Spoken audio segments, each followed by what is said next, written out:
ಕೊಟ್ಟಿದ್ರು. ಆ ಡೈಲಾಗ್ ಹೇಳಿದ್ದಕ್ಕೆ ನನಗೆ ಆ ಪಾತ್ರ ಹೆಂಗ್ ಸಿಕ್ತ, ಆ ಡೈಲಾಗ್ ಇಂದಾನೆ ಸಿಕ್ಕಿದೆ. ಆ ಡೈಲಾಗ್ ಹೇಳು.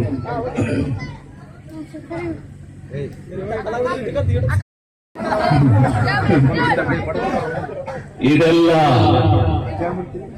ಆ ಬ್ರಹ್ಮ, ವಿಷ್ಣು ಮತ್ತು ಇತರೆ ದೇವತೆಗಳೆಲ್ಲ ಸೇರಿ ಮಾಡಿರುವ ಜಾಲವೆಂದೇ ನನಗೆ ಅನುಮಾನವಾಗುತ್ತಿದೆ. ಅಥವಾ ಶಿವನು ವೈರಾಗ್ಯದೆಡೆ ಹೋಗುತ್ತಿರುವುದು ಕೇವಲ ನಮ್ಮನ್ನೆಲ್ಲ ನಂಬಿಸಿ ಮೂರ್ಖರನ್ನು ನಿಲ್ಲಿಸಲು ಅಲ್ಲ ತಾನೆ.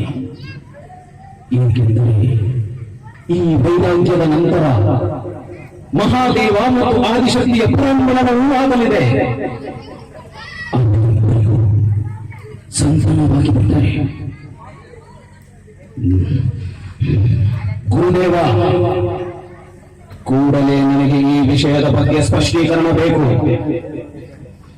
ಈ ದೇವತೆಗಳೆಲ್ಲ ಸೇರಿ ನಮ್ಮ ವಿರುದ್ಧ ಯಾವುದೇ ಷಡ್ಯಂತ್ರ ರಚಿಸಿಲ್ಲ ತಾನೆ? ಏಕೆ ಗುರುದೇವ ಈ ಮೌನ? ಪ್ರತಿ ಕ್ಷಣವೂ ನನಗೆ ಎಷ್ಟು ಅಮೂಲ್ಯವಾದದ್ದೆಂಬುದು ನಿಮಗೆ ತಿಳಿದಿಲ್ಲವೇ?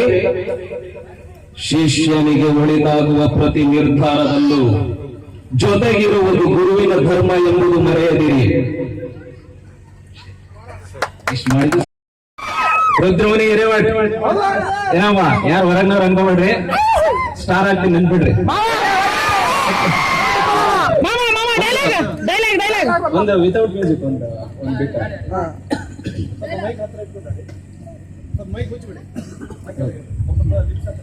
ಇಷ್ಟ ಕಲಿಸ್ಬೋದು.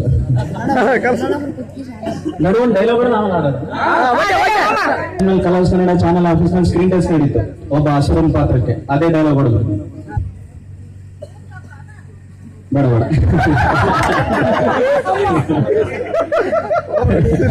ನಗಿಸ್ಬಿಟ್ರೆ ಹಸುರನ್ ಡೈಲಾಗ್ ಹೆಂಗ್ ಹೊಡಿತಾಯಿ ಅತ್ತಮ್ಮ. ಎಲ್ಲವೂ ದೇವೇಂದ್ರ,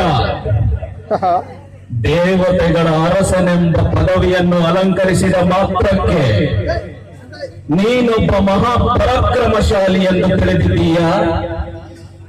ಸದಾಕಾಲ ರಂಭೆ ಮೇಲೆಗೆ ಊರ್ವಶಿಯರೊಂದಿಗೆ ಲಾಸ್ಯ ಮಾಡುತ್ತಾ, ಸುರಪಾನ ಮಾಡುತ್ತಾ ವ್ಯರ್ಥವಾಗಿ ಕಾಲಹರಣ ಮಾಡುವ ನಿನಗೆ ಈ ಅತುಲ ಬಲ ಪರಾಕ್ರಮಿ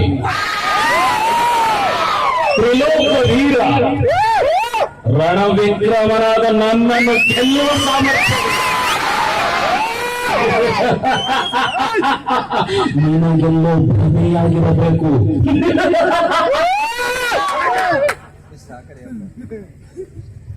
ನನಗೆ ತುಂಬಾ ಇಷ್ಟವಾದ ಕೆಲವು ಲೈನ್, ಒಂದು ಸಾಂಗ್ ಇದೆ, ಅದು ಇವ್ರ ಹತ್ರ ಮ್ಯೂಸಿಕ್ ಇಲ್ಲ, ಅದನ್ನ ಹಾಡ್ಬಿಡ್ತೀನಿ. ಅದು ಪ್ರತಿ ಗಂಡಸಿನ ಹೃದಯದಲ್ಲೂ ಲೈನ್.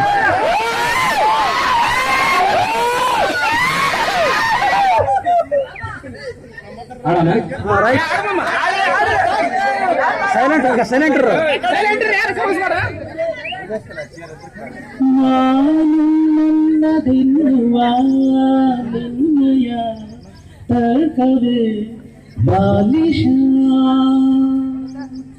ಎಲ್ಲ ಶೂನ್ಯವೆನ್ನುವ ನಿನ್ನಯ ವರ್ಗವೇ ಅಂಕುಶ.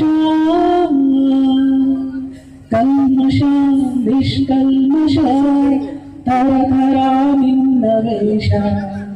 ದ್ವಾದಶಿ ಏಕಾದಶಿ ಎಲ್ಲ ನಿನ್ನ ಖುಷಿ.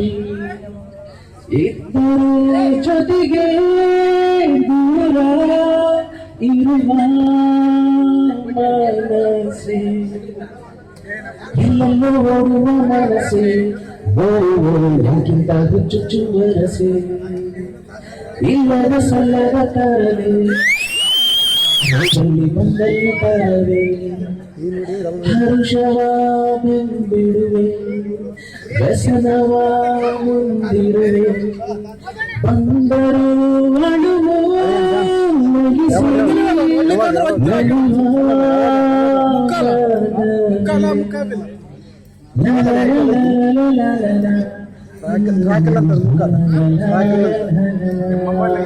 ನಿಮ್ಮ ಬಳಿ